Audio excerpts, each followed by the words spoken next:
बेरेको बस्ने कुर्सी गजबको रहेछ है अलिक छेक्ने रहेछ ए यो हाल्नुपर्छ है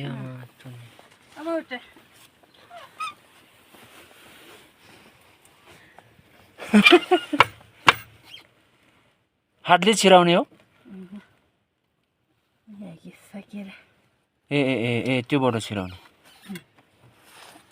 ओहो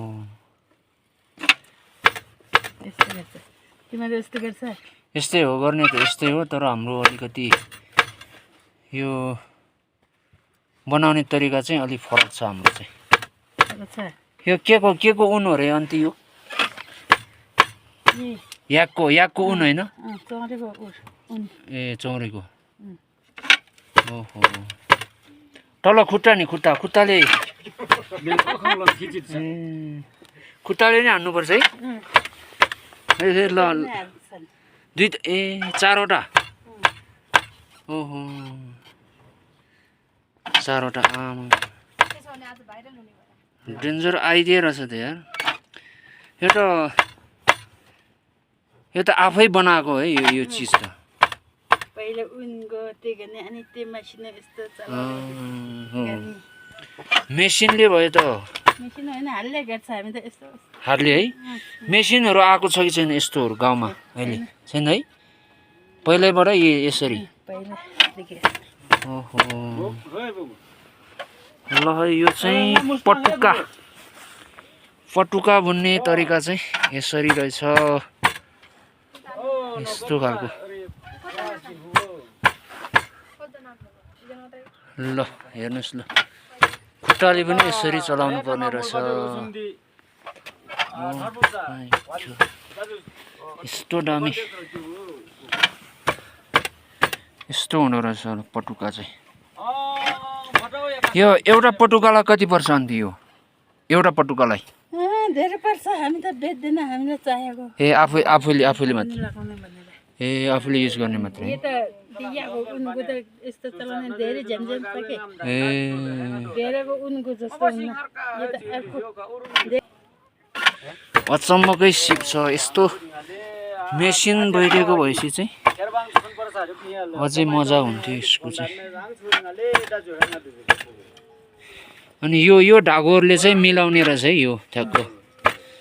यस्तो चाहिँ मिलाउने रहेछ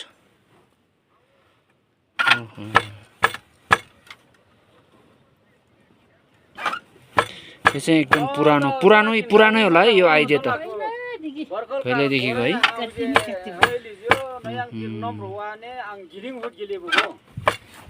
यो चाहिँ के हो नि यो फलाम चाहिँ यो फलाम चाहिँ यो के गर्ने यो ए यसको स्केल ए टाइट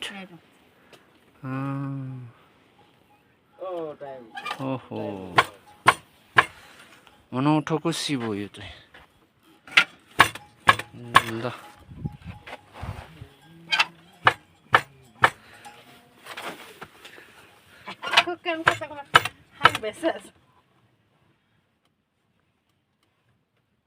चाहिँ चारवटा के अरे यो लुगा सिलाउन चाहिँ एउटा मात्रै हुन्छ तर यसमा चाहिँ चारवटा हुँदो रहेछ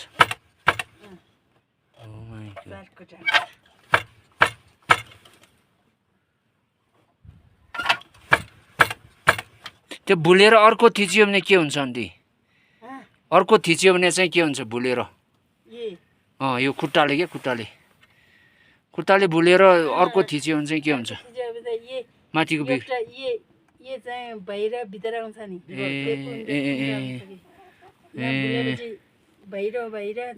भित्र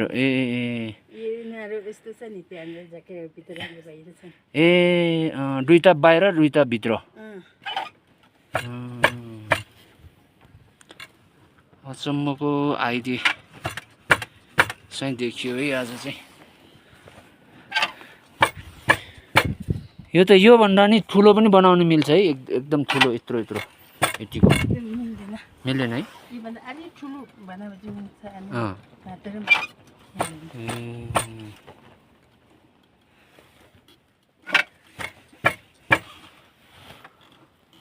अनौठै लाग्यो यो चाहिँ